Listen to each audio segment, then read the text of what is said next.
Here we go. Hello and welcome for a webinar on General Osteology, episode 4. My dear students, we are studying General Osteology for last 3 days. We have completed 3 episodes, and during that course of time, we have studied the different types of bones and general introduction about the bones, functions of bones, as well as we have studied the skeleton, types of skeleton, and so on. And today we will proceed further with the general osteology. Let me tell you one thing, that we have almost completed the study of bones. Today we will go to cartilage, study of cartilage. Okay, so I welcome you here again for the 4th episode on general osteology. If you see in this image, you can see the dark colored portion on the thoracic cage. So this dark color portion is actually made up of cartilage. Okay, the whites are bony ribs, and the anterior most parts of the first 10 ribs is made up of cartilages. So today we will study cartilage. Okay, well, that is called as chondrology. Chondrology means study of cartilages. Chondros means cartilage, so it comes from chondros word, chondrology. What are the synonyms of cartilage? One is of course chondros, another is gristle, but mostly chondros is only used, and cartilage, just like bone, we use that cartilage word, but the real anatomical word for cartilage is chondros. You can see this comparison of this word chondros. Chondrification means formation of cartilage. Chondrodystrophy means abnormal formation of cartilage. Synchondrosis means it's a type of cartilaginous joint. So that is the meaning of chondros. Chondros means cartilage. Now what is cartilage? Just like bone, we have to define cartilage as well. Cartilage is a connective tissue. So we have studied about bones. Bone is also a connective tissue. We call it as a bone, as a special connective tissue. Similarly, cartilage is also connective tissue composed of cartilaginous cells, which are called as chondrocytes, and which are present within the collagen or elastic, fibers, which is firmly embedded in the what you call collagen or elastic fibers. Okay, it is a gel-like matrix which is rich in mucopolysaccharide. It is much more elastic than bone. Now, as compared to bone, cartilage is much more elastic. Okay, so cartilage is made up of chondrocytes and gel and fibers.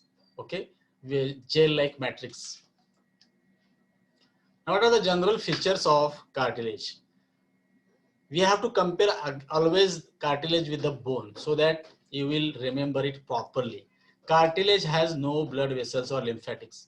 That means bone has got blood vessels and lymphatics. The nutrition of cartilage takes place by diffusion. Okay, the nutrition of cells diffuses through the matrix, but it requires nutrition. Cartilage has got no nerves. That means there is no nerve supply. It is therefore insensitive. So almost these points are opposite to bone. That is why uh, study comparatively cartilage with bones.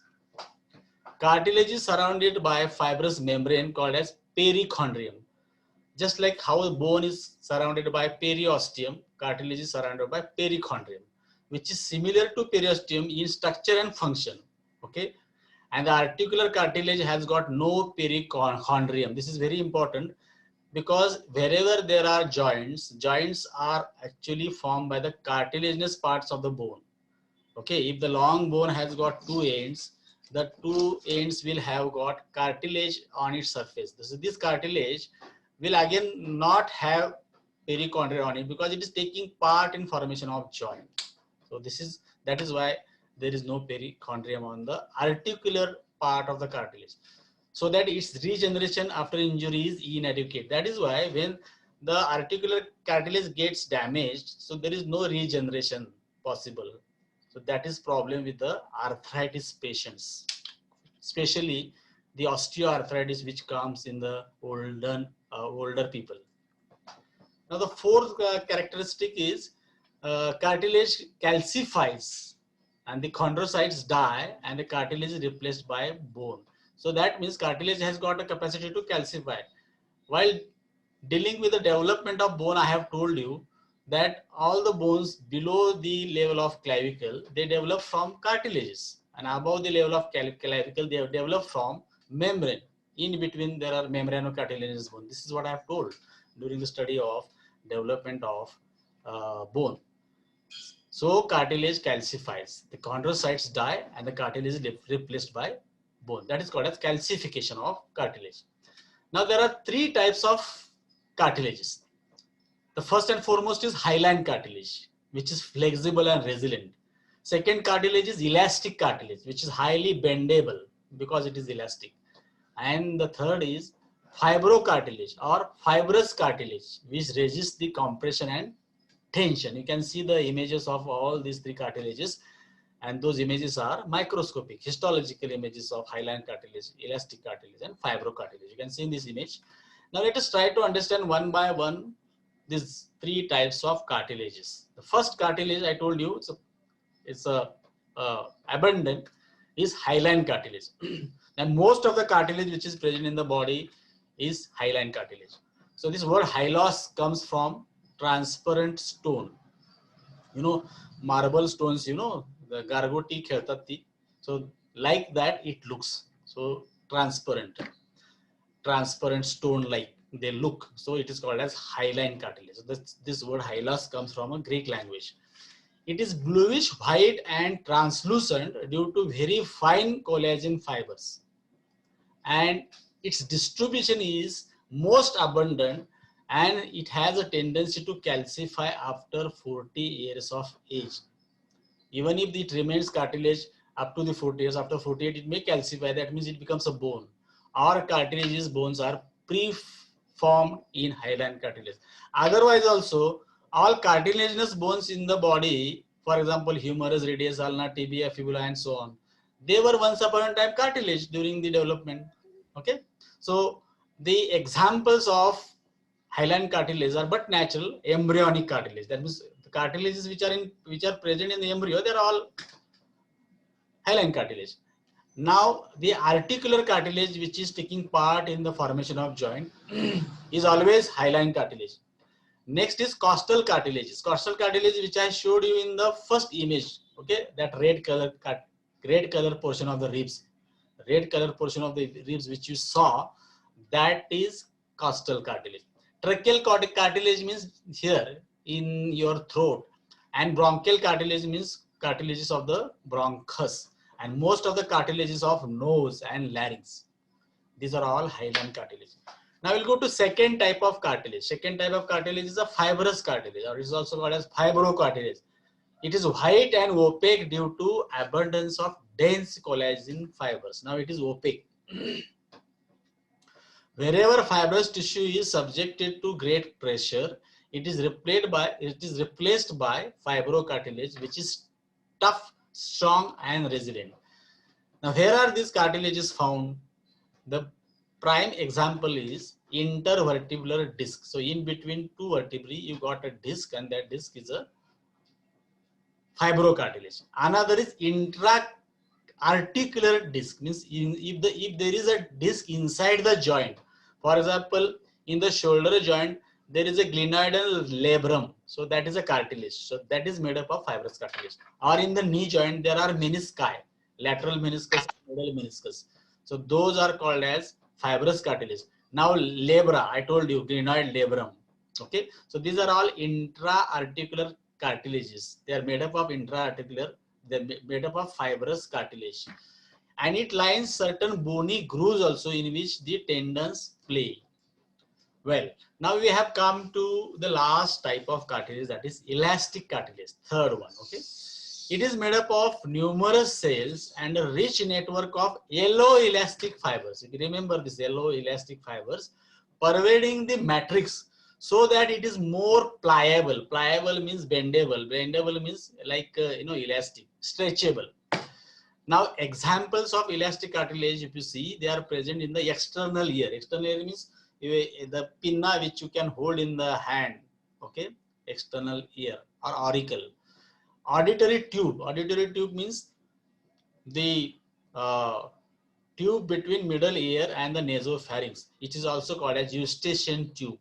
And small cartilage are the inlet of larynx. So at the inlet of larynx, there is a small cartilage called as epiglottis. So epiglottis is made up of elastic cartilage. They are all pliable. Now I'll show you some pictures of these cartilages. And on the contrary, I'll show you histological slides of all these three cartilages. Look at this hyaline cartilage slide. You can see the chondrocytes, chondroblasts, pericardium outside. This is colored one. You can see the same hyaline cartilage in black and white color. Here you can see fibrocartilage. You can notice the change, difference between hyaline cartilage and fibrocartilage or fibrous cartilage. Here also black and white fibrocartilage. Now this one is the elastic cartilage. There is a big difference between all three of them. And this is black and white elastic cartilage. So these are the images, histological images of all three cartilages. If you want to compare all these three cartilages from one with other, they are placed here in front of you. First one is hyaline cartilage, second one is fibrocartilage, and third one is elastic cartilage. You can see the difference between all these three. In one line difference, you can see the captions given here. Hyaline cartilage has clearer looking ground substance. Fibrocartilage has densely layered collagen fibers and more flattened and organized cell rows. And in elastic cartilage, visible elastic fibers in matrix. You can see the elastic fibers, they are visible. Well, with this, we have finished the study of cartilages. In examination, any one cartilage can be asked a short note, like short note on hyaline cartilage, short note on elastic cartilage, or classify the cartilage and give a note on elastic cartilage. Something like that question may come. And that is why I have taken this along with the study of bones and the skeleton. And now we will go to the last part of the study of general osteology, that is applied anatomy of the skeleton or mostly bones. I have told you that bones have got a periosteum, the outer covering. So what we get clinical knowledge regarding periosteum, that we'll see now. Okay. Periosteum is particularly sensitive to tearing and tension. The periosteum is actually on the outer surface of the bone. So it is sensitive to tearing or tension. That means it is painful. So the drilling, by a drilling machine into a compact bone without anesthesia causes only dull pain or an aching sensation. So if you go on drilling, it will not give you much pain. Okay. There will be only dull pain and aching sensation. But if you tear it like this, okay, scratch it, then it becomes painful because the periosteum gets damaged. So periosteum is painful, compact bone is not painful. So directly if you go inside, it is not painful. Only dull pain you will have. So drilling into spongy bone is much more painful. Now spongy bone is present on the ends mostly, and there are some bones which are fully spongy, like ribs are fully spongy. So there is much pain. And fractures, tumors, and infections of the bone are very painful because they swell with the, periosteum. Second part of applied anatomy of bone is regarding blood supply. Blood supply of bone is so rich that it is very difficult to interrupt it sufficiently to kill the bone. Okay. So to kill the bone means by way of hampering blood supply, it is very difficult to kill a bone. Passing a metal pin into the medullary cavity. Medullary cavity is inside. Passing a metal pin into the medullary cavity hardly interferes with the blood supply of the bone. The next one is fracture. This is very common, clinical anatomy of bone. Every now and then, especially the youngsters, children, they keep on falling. There are lots of accidents taking place. So you can have fracture. There are many who have a fracture and a healed fracture. So fracture is a break in the continuity of the bone. So if this is a continuous bone, so if there is something like this, it becomes fracture. So even if a small displacement of this one is also called a fracture. Complete like this or full fracture. So fracture which is not connected with the skin wound is known as a simple fracture. Simple fracture means the skin around that part of the body doesn't get damaged. So that means there is no cut on the skin, but the bone inside has broken. So that is called a simple fracture. And the fracture which communicates with the skin wound is known as compound fracture, so open fracture. So there is an injury on the skin also, and the bone is also fractured. I mean, there is a break in the continuity of the bone. So that becomes a compound fracture. There are two fractures, simple fracture and compound fracture. Now this study of fracture you will have in third year during the study of orthopedics in surgery subject. Okay, for that purpose you should know this word, common word called as fracture. Fracture requires reduction by which the alignment of the broken end is restored. So even there is a fracture, suppose this is a fracture. Now first you have to align it. That means you have to bring the two ends together. Then it will, now it is restored and the healing will begin. Healing means repair of a fracture which takes place in three stages. First, the repair by granulation tissue, then repair by union of callus, and lastly consolidation by mature bone. So slowly, gradually it takes. So that is why minimum 21 days are to be given for the process of healing when you bring the two ends, in alignment. Alignment means one line. That means you have to restore in one line because bones are in one line, and then they will repair. Nothing much is required. So usually it is difficult to keep for 21 days in aligned position without moving. So they put a plaster alignment and a plaster, and 21 days depending upon the age. For older people it requires more than 21 days. That means 3 weeks, 6 weeks are required. Well, here you can see an image of fracture. Now this is a fracture. Here you can see the two ends are separated. Here they are trying to be brought somewhere in the alignment. You have to bring them in alignment and then they will heal. And next is rickets. We are talking about applied anatomy of bone. I'm talking about fourth applied anatomy now. Rickets. Rickets is a disease which takes place in the bones due to deficiency of vitamin D. This is what we are trying to understand now. Calcification of cartilage fails. So even in deficiency of vitamin, the cartilages fail to calcify, and ossification of the growth zone of the bone is disturbed. So bone do not grow properly, especially in children. Rickets is common in children. So rickets affects the growing bones. So whichever is the growing end of the bone, it's get affected due to deficiency of vitamin D. Therefore, the disease develops during the period of most rapid growth of skeleton. And the rapid growth of skeleton takes place from 3rd month to 3 years. That means in case of infants, newborn to infant, child of 3 years. So at that time, you have to take care of vitamin D, proper supplementation. In rickets, osteoid tissue is formed normally, and the cartilage cells proliferate freely, but mineralization does not take place. Osteoid tissue means bony tissue. This results in craniotapes. It's a condition due to rickets, craniotape, or rachitic rosary. So they get bit like appearance on the costochondral junctions at the on the thoracic cage. Okay, rickety rosary comes from a, there is a what you call one artifact in Christianity which they count beads. Okay, Or Harrison sulcus are the diaphragmatic attachment between thorax and abdomen. Enlarged epiphysis in limb bones and spinal and pelvic deformity. So many things go wrong, then you get a rickets.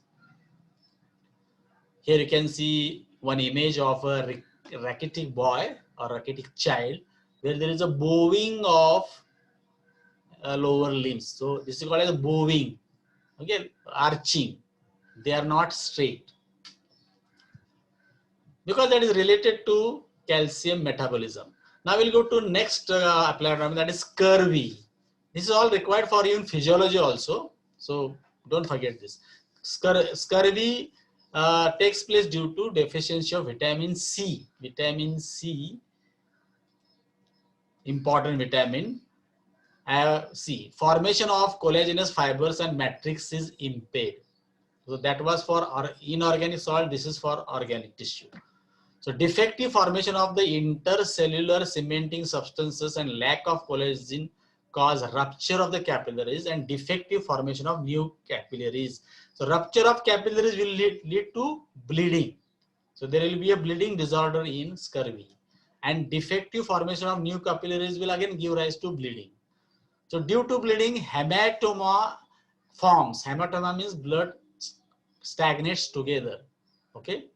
And it takes place in the muscles and bones in subperiosteum, below the periosteum. You know the periosteum now. And it causes severe pain and tenderness wherever the hematoma takes place. The normal architecture of at the growing ends of the bone is lost. Here you can see one image of scurvy. This person is suffering from scurvy. I am showing you the lower limbs only. You can see the hematomas just under the skin, and they are actually under the periosteum. And the next applied anatomy is regarding skeletal defects which are caused by genetic factors or by combination of genetic, hormonal, nutritional, and pathological factors. There are many of them. Okay, like achondroplasia. You know, the Lilliput people who have got a very less height, even small limbs, short limbs, and all that kind of things. There are many of them.